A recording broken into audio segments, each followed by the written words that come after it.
Assalomu alaykum yurtdoshlar. Mana qon taxti pechkamizni yana ham takomillashganini yasadik. O'zgacha qilib mana. Taglarida ham gullari bor. Chiroyli qilib yasaldi. Tortmalari qopqog'ini qalinligiga e'tibor beramiz. 6 lik. Chutki yopilib ochilishlari ham zo'r. Xudo xolasa kraskalash jarayoni boshlanyapti. Mana ustamiz, professional ustamiz kraskani boshlayapti. Assalomu alaykum birodarlar. Mana kraskamizni tugatdik to'liq holatda. Endi e'tibor berib qarasizlar pechkamizga. O'txonasini ham kengaytirganmiz. Pechkani o'zi ham avvalgisidan ancha kengaygan.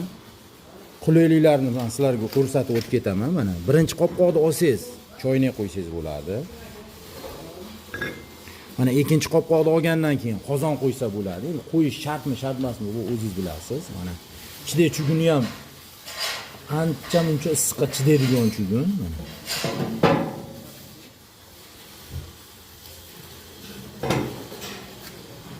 gullarimizga e'tibor berasiz.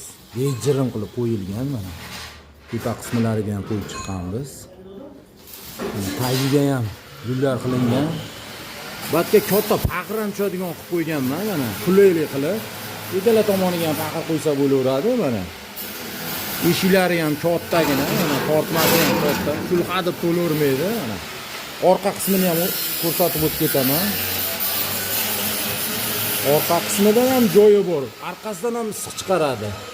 Ekan ham super pechka desa ham bo'laveradi. Bu razmerlari ham juda katta qilib qilingan.